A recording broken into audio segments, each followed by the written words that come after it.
Hey YouTube, what's up? This is Ben from ShouldIGetIt.com, and this morning the iPhone XR, the iPhone XS, and the iPhone XS Max were launched, which is really difficult to say, but in this video I want to explain to you why your phone will seem like the battery life is getting worse and the performance is getting slower, even though it's not actually getting that much worse. I'm still rocking an iPhone 7 Plus, for instance, but there's just some really simple math reasons of why your phone seems to get slower. And so right now I'm on Apple's website. This is looking at the iPhone XR specs, the processor, the new A12 Bionic, which is in all the new phones they announced today.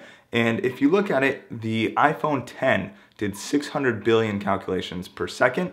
The iPhone XS and the iPhone XR do 5 trillion calculations per second. So that is 9 times faster processing speed. Think of the processor as a car engine. So think if you have a car that can go, let's say 60 miles an hour max, right? Which is pretty normal. I mean, yeah, your car can go 80, 90, 100. You're probably going 60 most of the time, right?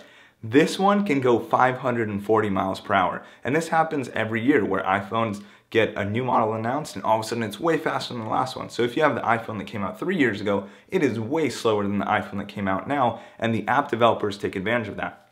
So think of it this way. You are in a horse and buggy now, right? Your car, which was normal, let's say the iPhone 6, is now a horse and buggy, and everyone else is driving a normal car, okay? And then let's say the next phone comes out, and that'll be like everyone is all of a sudden driving a Ferrari or a jet or something insane on the road. It's just crazy, and the app developers take advantage of that. So all of a sudden, ViscoCam takes up a lot more processing power, or Snapchat has new face filters, and that takes more power. Or Instagram, let's say if Instagram supported 4K video, or some super HD photos, then that'll take more data to load on your phone, which takes more battery, which takes more processing power, which again kills more battery. So basically, as the phones advance and it becomes easier for the new phone to do something, it gets, of course, way harder for your phone. So it's not that your phone is getting worse, but it's that the applications are getting much more difficult. Like, if you've seen video games running on like a PlayStation 4 or an Xbox, think about those games and think about trying to play them on a Wii. Like the original Wii or a GameCube or a Game Boy Advance. Imagine playing an iPhone game right now on a Game Boy Advance. Of course, the Game Boy Advance was great back in the day, 15 years ago, but now it's really slow. Some of you watching this might not even know what a Game Boy is. That's crazy to me.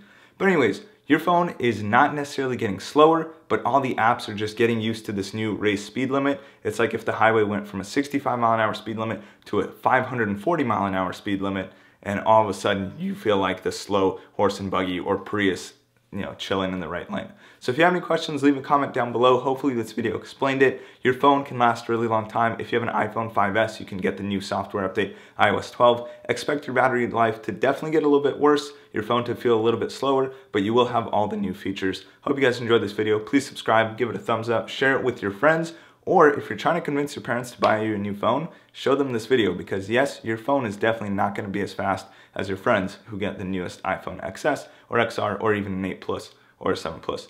Hope you guys enjoyed this video. I will see you in the next one. Peace. Oh yeah, and go watch the Lexus CT video with this person.